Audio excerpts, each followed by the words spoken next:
The government issued a moratorium on change of use, or in fact on all planning issues, change of use, until we come up with a coherent strategy on how we are dealing with issues of change of use. There's rapid industrialization in the residential areas, clusterization, and many other uses. And it was overwhelming both the government and the city. And we decided, or the government, we had a meeting and decided to put a 90-day moratorium so that we can come up with a strategy as to how we are going to handle various changes of uses. So that will until we come up with a plan, then that will be lifted.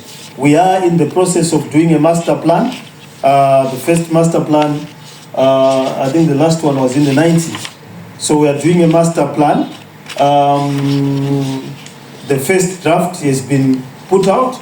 It will be advertised for 2 months whilst people are commenting on it. It will deal with the planning going forward for the city. We do hope that it will be able to speak to the 10 authorities that surround the city, which are about to overwhelm the planning of the city in terms of services. So we will see what the result of the master plan is and what the comments. It's very critical for people to keep track of this master plan process, because once it's put in, gazetted, and the comments are not taken, what it says is law. A master plan is basically law. Once it comes out and issued as a statutory instrument, various people then have rights, liabilities, obligations, and they will exercise them. So it's something that we need to deal with. I know the issues here are noise. Now noise pollution has become an issue. One of the issues was last night with First Bank Club. We had barred them. The last time they held a show was last year. We then had a meeting with them where we barred them from doing shows. They'd done a Duke and Slay, and there was quite a ruckus. The whole night, the behavior, the noise, the fighting, the litter after it. And I don't know how they booked this show and how the police agreed, but it will be the last time. I can assure them. I had a meeting with the managers the last year, and it has been quiet for quite some time. And then how they sneaked this show in to their system is problematic. And we told them that the issues with their shows is that these venues are not soundproof, they are not designed for this kind of shows, and they are smack in the middle of residential areas. And therefore, we would want them to use these clubs for the purposes that they were set up. And if they are failing to do so, they can surrender back the clubs to the city. And we find people who can use them for their purposes. And if they want other land somewhere, we can do a swap with them so that they leave the residential areas to allow us to do that. And I know it's not my word, but it's your word. There are new clubs that are coming up at Pomona area, and they are also causing, because they are open air clubs, and the noise pollution is something that we are going to have to deal with as the city. I raised it in council, and certainly we have asked the promoters and nightclubs to say, why don't you find a venue like every other city where we assist you to build it, and then you book it and you hold your mega shows and so forth in those areas. So we will hope to get suggestions on how to deal with those issues as we go. So those are I know that there are some issues with the sewer smell close to the university. Yeah, what we are going to do is we have secured an excavator and what is it? A jet what? Jetmaster. A jet master to deal with whatever obstruction was causing the sewer not to flow. And I'm assured by the DO that probably next week or the week after, they will be on site to start dealing with the issues. Then the issues of development control, our shopping centers, the vending and informal sector, we did meet, and that's also part of the things that the government has asked us to deal with in 90 days. What is our plan with beautification and also dealing with the vending? The agenda is to talk about the master plan. I see the faces which I saw the last time we came to present about the master plan, and I want to update that the report of study.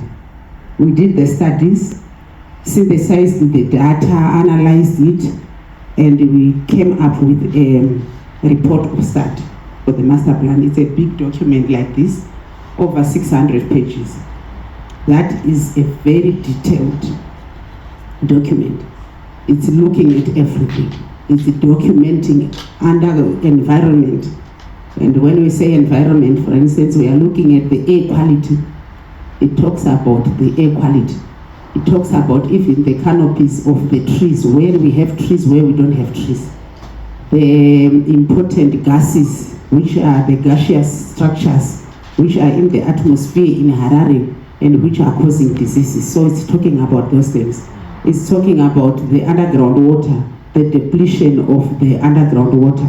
Which was talking about it, saying that they used to get water at 20 meters and now it's gone down to 100 and something meters and you may not even get it.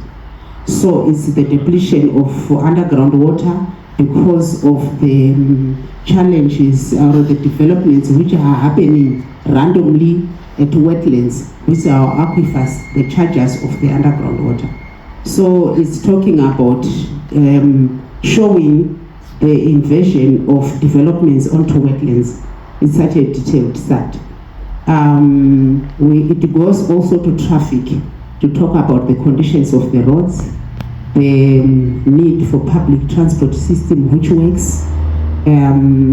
It talks about the safety on our roads, the dark alleys, no street lights which work, and you know the difficulty it is when you are driving in a city and there are no traffic lights in the city at night. You cannot see anything because of the lights. So it talks about all that.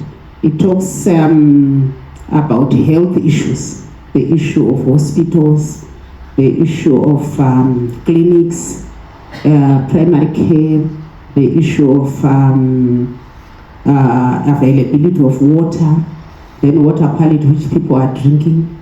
And it's such a document that last week there was a meeting and the City of Harare was presenting something, and I said I don't want to present it. So I asked the consultant to present it because it talks better about the challenges which city is facing and is failing to meet its obligation. The square meter stand, that means you have 2 rating units. That means you pay $80. If you own a 1.5 square meter stand, that means you pay $40. So we don't charge in piecemeals. If you own less than the standard minimum stand size, you pay the full rating unit charge. If you have an access above the standard minimum stand size, you pay double. If you own a 4,000 square meter stand, you pay times 2 the $40. That is it about the revenue collection update. The other last issue that I would like to mention is through our local collection office, we have been going around issuing final demands and summons to try and bring those that are not paying their bills to book, and also to try and make sure that everyone plays their part in terms of resourcing the city for service delivery. So in case someone here has not paid the city in the past 3 months or so, do not get surprised if you see a final demand. We're trying to do our best because we are getting representations from the residents to say, you are punishing us who pay the city, and yet you have neglected your responsibility to collect debt from those that are not paying the bill. So Mount Pleasant is not spared from that because there are people from Mount Pleasant who are not paying their bills. But of course, 65% of you are paying. But we want to make sure that the 35% of you also come in and contribute. If we could bring everyone to the table, it would make our bills cheaper because on the next budget, we would consider our collection efficiency and also try and rationalize the tariffs. So I'm sure you agree with me that we must do something about those that are not paying the bills. It is the only way that we can fund service delivery. Now, coming on to the contentious issues of the levies that were introduced on the 2025 budget. The budget was approved at the beginning of February 2025. The budget was approved by the Minister of Local Government and Public Works, including the 3 levies that were introduced on that particular budget. These levies are the Emergency Services Levy, which is the ambulance levy. The purpose of the levy, or rather, let me say, the levies were introduced in compliance with Section 273 of the Urban Councils Act, which mandates council to introduce levies that are charged to the residents for a specific purpose. And for once that specific purpose has been achieved, the levies are discontinued. So we are not going to live with the levies for up to infinity. They are going to be charged for a finite period of time to address specific issues that I'm going to be explaining to you. So the first one, the Emergency Services Levy, which charges $1 per every high density property and for every property around the city. The purpose of that is to capacitate the city with additional ambulances. Currently, the city has 4 ambulances to take care of more than 40 suburbs and to take care of more than 300,000 properties. Should they be an emergency, I'm sure you can agree with me that 4 ambulances are not enough to cater for the emergency requirements for the whole city. The requirement of ambulances, given the size of the city, is 32 ambulances, and yet we have 4. So the city saw it fit to introduce to appeal to you to pay an extra $1 above that which you have been paying to contribute towards capacitating the city's ambulance and public safety division to respond to those emergencies. Secondly, the other levy that was introduced was the public lighting levy. I know you agree with me that our public lighting situation is not pleasing. So in order to capacitate the city in terms of provision of public lighting, the city saw it fit to also charge $1 for each resident. Don't you need ZESA? Sorry, ma'am? Don't you need ZESA for those lights? No, we do. You're going to charge us a levy We for street lights that we can't get anywhere. We can also use solar on those street lights, so we can avoid the ZESA. So, if you allow me to finish, I'll gladly take any of the questions that you have. So the public lighting levy is specifically to address the public lighting issues, which we all agree are not up to scratch around the city. And it's $1 for every property so that we can pull the funds together and attend to the public lighting issues that have affected Harare, all over Harare. The last levy that was introduced was the water infrastructure levy. It charges $1 for every high density property and also for every property, domestic property, and also 7.5% of the actual consumption of water for every industrial and commercial property. So it's $1 for every domestic property and 7.5% of actual consumption for every commercial or industrial property. Now, I know there are concerns over the relationship that is broken between the residents and the City of Harare, and there are concerns regarding the financial management systems for the City of Harare. One such concern that has been brought to us is, how are you going to ensure that money collected for ambulance is going to be used specifically for ambulances? And how are you going to ensure that money collected for public lighting is going to be used specifically for public lighting, and the same for water infrastructure levy? I'm happy to let you know that we have created dedicated accounts where we are going to deposit such money, and it is going to be used specifically for that.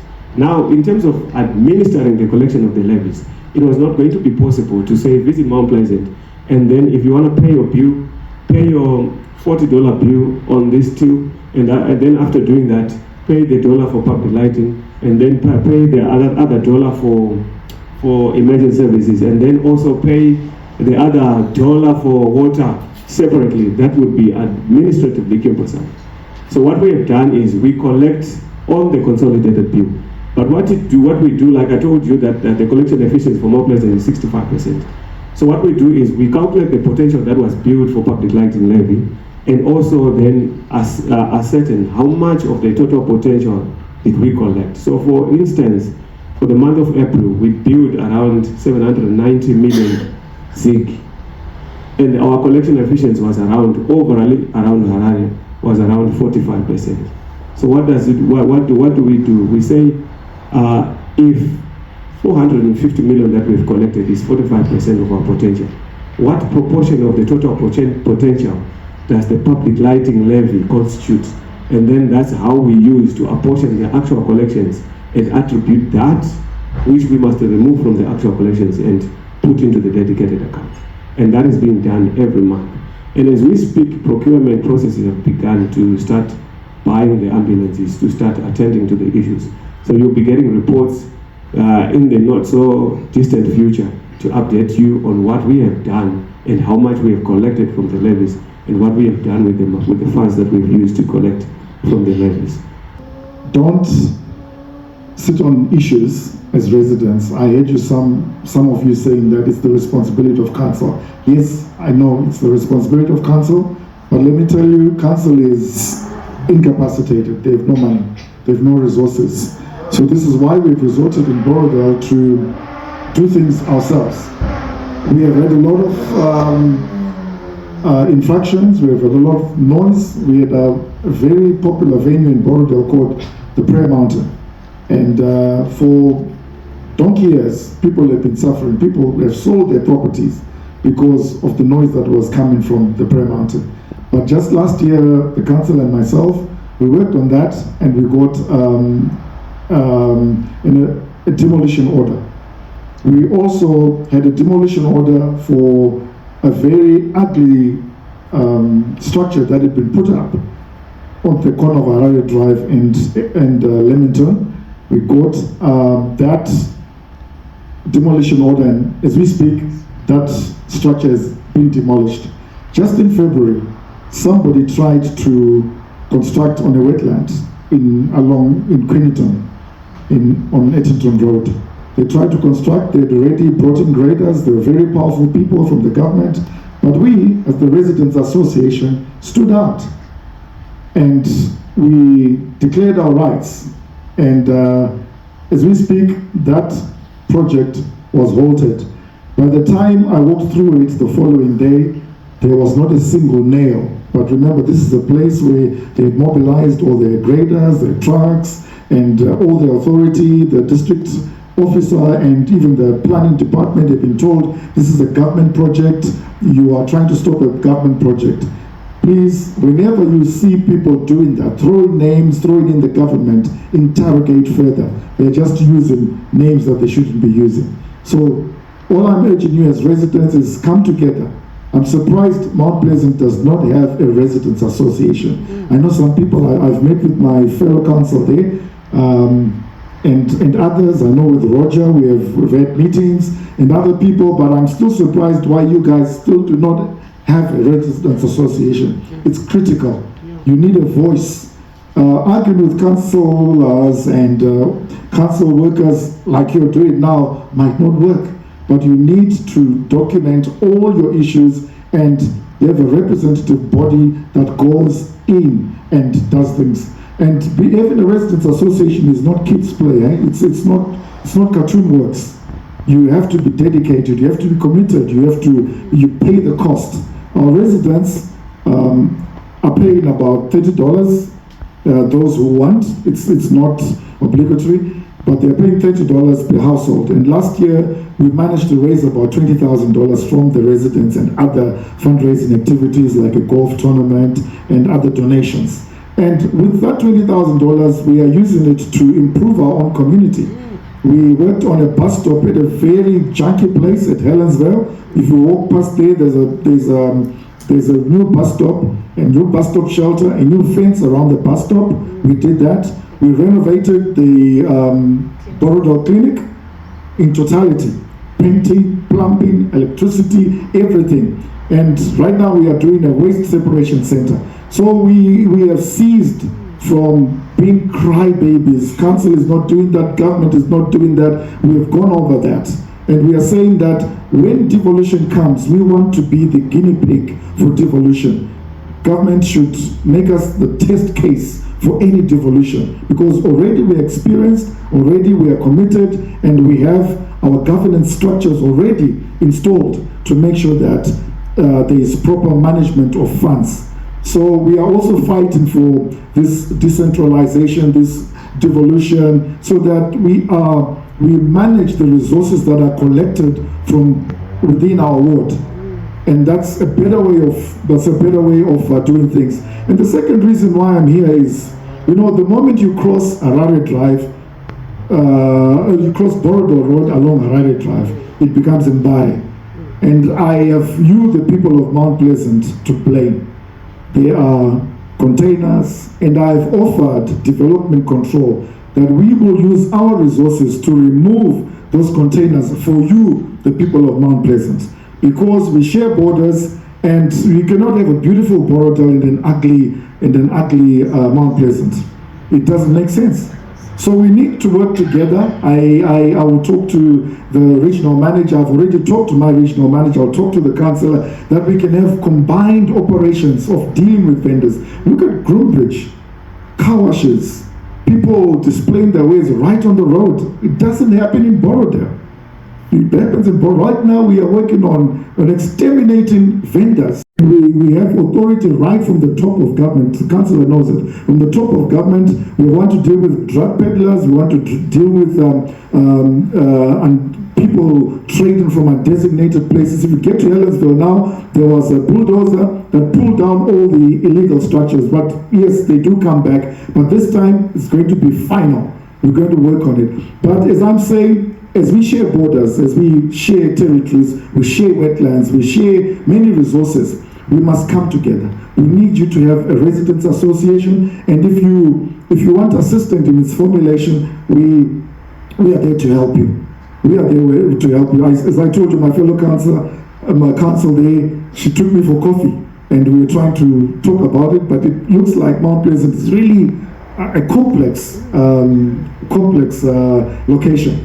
So it will take 2 or 3 of you to really rise up to the occasion and start working on something, mobilize people, mobilize resources to restore the beauty of Mount Pleasant. While you're in your beautiful houses, your outskirts, your edges, they are becoming Mbare, Ebudiriro. I know some of you talked about Tafara. This is what Harare Drive is becoming. Look at all the shacks along Harare Drive. Never mind the beautiful buildings built on the wetlands. That's another issue altogether. But look at the guys who are now beginning to fence little pieces of land and build shaky structures to your detriment. It's ugly. It doesn't look good. So this is all I just want to say. If you need any assistance, please come forward. I know my friend, the sound man. We usually have conversations, and I don't know about Pablo's now. Is it better? We're further away. Yeah. But I'm not too sure. The residents of Mauritius Gardens might be. But I can confidently say we don't really hear it anymore. We dealt with Pablo's. Personally, I wrote letters to the council. I wrote letters to the regional manager, to the district officer. As residents, we took the initiative to do that.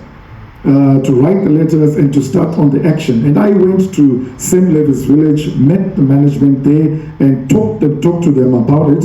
And then we brought in the officer in charge from Borodale Police, and we make sure that that has been sorted. And I can assure you that as far as the zone garden is concerned, the councillor, myself, and others, we're going to work so that the noise is at least within manageable levels, or we get the place shut down altogether. Never mind the politics. I'm not afraid of politics. I don't know why you people are afraid of politics.